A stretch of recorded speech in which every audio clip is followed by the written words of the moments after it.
વાવ-થરાદની model હોસ્ટેલમાં વિદ્યાર્થીઓએ હલ્લાબોલ કર્યો। વોર્ડનના વિરોધમાં વહેલી સવારથી અન્ન અને પાણી વિના રજૂઆત કરી છે। 150થી વધુ વિદ્યાર્થીનીઓએ મેદાનમાં બેસીને સૂત્રોચ્ચાર કર્યા। ત્યારે હાલના વોર્ડનની બદલી કરીને ફરી જૂના વોર્ડન લાવવા માટેની આ વાત છે અને વિરોધ થઈ રહ્યો છે। જૂના વોર્ડન આશાબેન પરેશાન કરતા હોવાનો આરોપ લગાવવામાં આવ્યો છે। પોતાના ઘરની સાફ સફાઈ સહિત અનેક વધારાના કામ કરાવતા હોવાનો પણ આરોપ લગાવવામાં આવ્યો છે। આશાબેન સિવાય અન્ય વોર્ડનને મૂકવા વિદ્યાર્થીનીઓએ રજૂઆત કરી છે।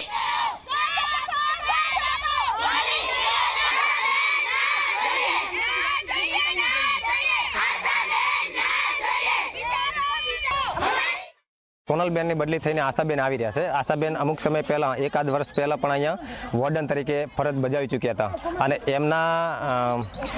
એમના વહીવટમાં ઘણી બધી હોસ્ટેલોમાં ગેરરીતિઓ વર્તાણી હતી, જેમ કે જમવાની અંદર ડેડકો આપવું, પ્લાસ્ટિકના ટુકડા આપવા, સ્ટેશનરી બારોબાર એમને સ્ટેશનરીમાં વેચીને મારવી, આવા ઘણા બધા આક્ષેપો હતા અને અમારા જેવા વાલીઓએ જે એમને સીએમ પોર્ટલ પર અરજી કરી અને એમને અહીંયાથી છૂટા કરાવીને બીજા વોર્ડન બેન તરીકે લાવ્યા હતા।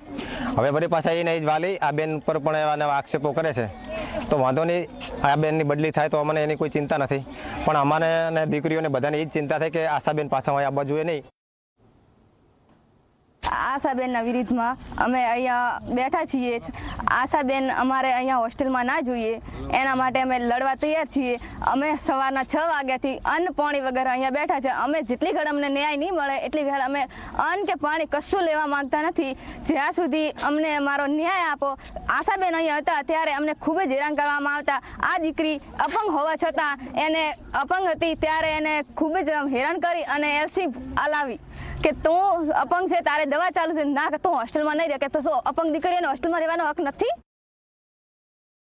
બસો બેનોની એક જ માંગણી છે કે આશાબેન અહીં ના હોવા જોઈએ। પછી અમે એમ નહીં કહેતા કે અમારે સોનલબેન જ જોઈએ, સોનલબેનની જગ્યાએ બીજી ગમે તે બેન હોવી જોઈએ, પણ આશાબેન ના હોય। આશાબેન એમના ઘરની સફાઈ કરાવે, અલગ અલગ રીતે બધાને પરેશાન કરે, તો સહી એ બધું સાચું હોય?